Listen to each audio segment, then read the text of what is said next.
इस दुनिया में, खासकर इस देश में 95% लोग उस चीज के बारे में सोचते हैं जो उनके हाथ में है ही नहीं।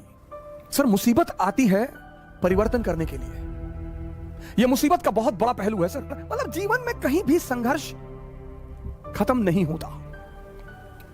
हम किसी भी घटना पर तुरंत निर्णय ले लेते हैं। आपको भगवान के निर्णय के बारे में क्या पता सर? सर, हर मुसीबत कुछ जीवन में परिवर्तन करने के लिए आती है सर।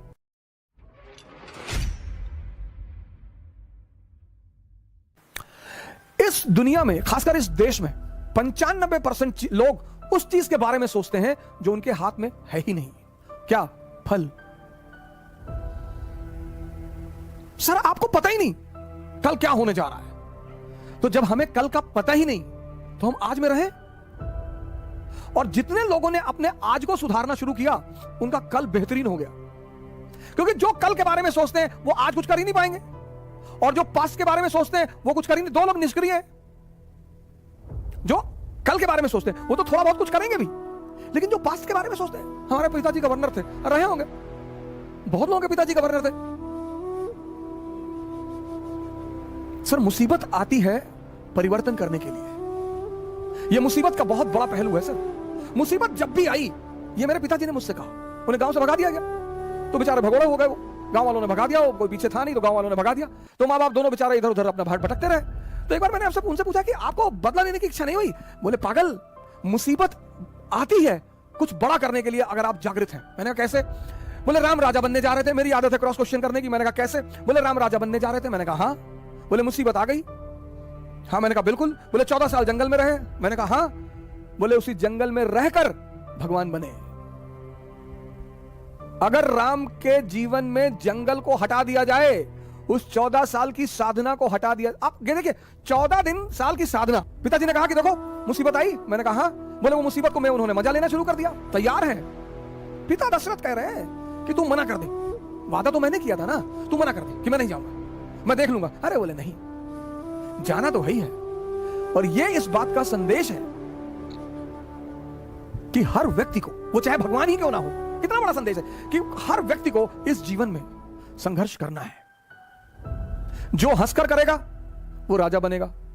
करना ही करना है सर। कोई दुनिया में ऐसा व्यक्ति है ही नहीं जिसको संघर्ष ना करना पड़ा हो सर। लेकिन जिसने संघर्ष में मजा लेना सीख लिया,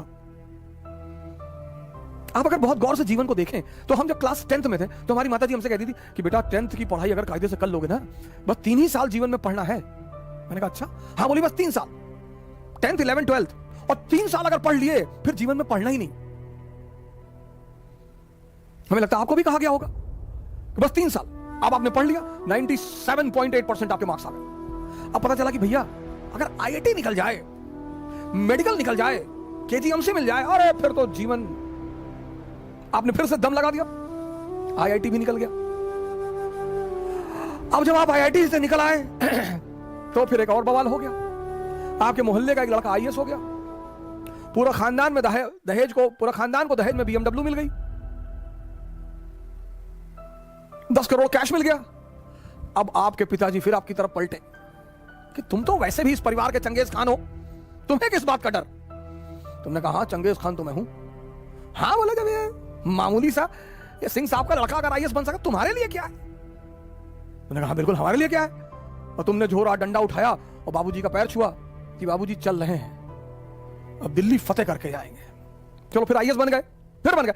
आप देखो जिंदगी में कहीं भी संघर्ष खत्म नहीं हो रहा है, रूप बदलते जा रहे हैं। रूप कहीं भी संघर्ष फिर यह हुआ कि भाई IAS बन गए, अब चलो शादी हो गई, मजा आएगा। फिर एक धोखा आ गया, मजा आएगा, भाई शादी हो गई। फिर 6-7 महीने अपना आनंदित हुए, घूमे टहले, और बड़ी बधाइयां आई, और ये आया और वो आया। फिर बच्चे हो गए, फिर एक नया संघर्ष शुरू हो गया।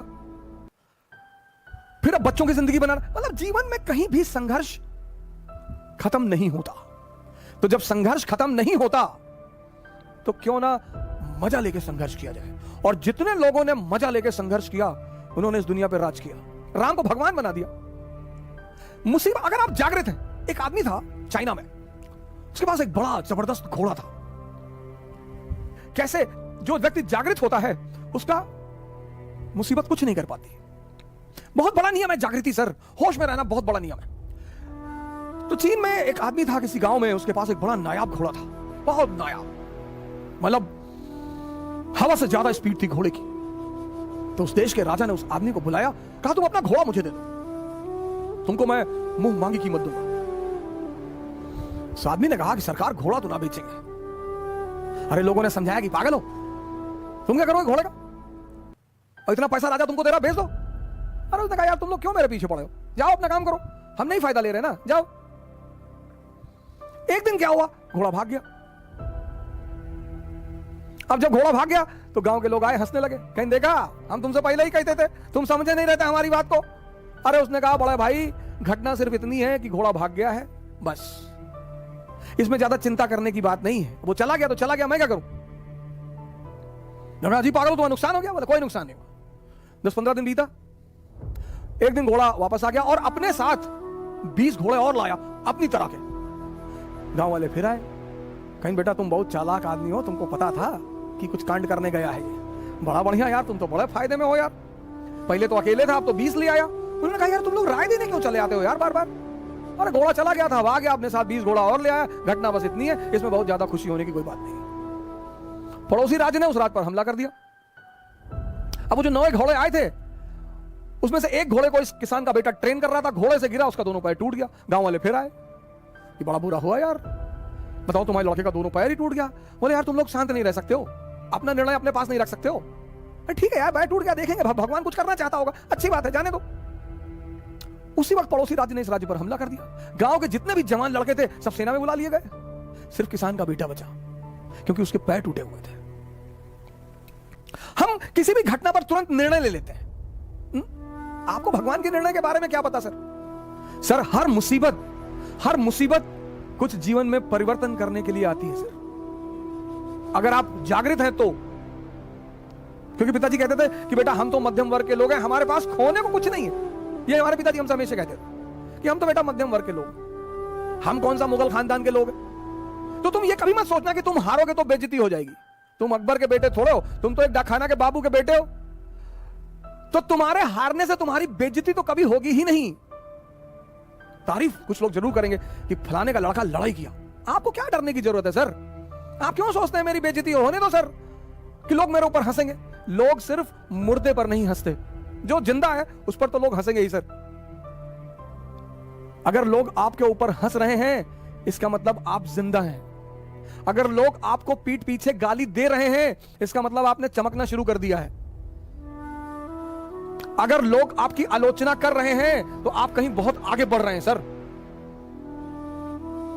ये सब दिशा सूचक यंत्र हैं, गाली, आलोचना। पर हमारे मिडिल क्लास के पेरेंट्स हमको बहुत डराते हैं, बहुत पेरेंट्स को, बेटा बेइज्जती मत कराना। मैं तुगलक वंश के हो, बेइज्जती मत कराना। कि मौर्य वंश के हो। अंबेडकर की बेइज्जती हुई, उन्होंने मजा लिया, भगवान बन गए। गांधी की बेइज्जती हुई, उन्होंने मजा लिया, भगवान बन गए। चाणक्य की बेइज्जती हुई, मजा लिया, भगवान बन गए। बेइज्जती तो बहुत जरूरी चीज है सर जीवन में। वो ऑक्सीजन पैदा करती है, ऑक्सीजन, जज्बा, टेम्परामेंट। बेइज्जती बहुत जरूरी है सर, डरने की कोई बात नहीं। जय हिंद।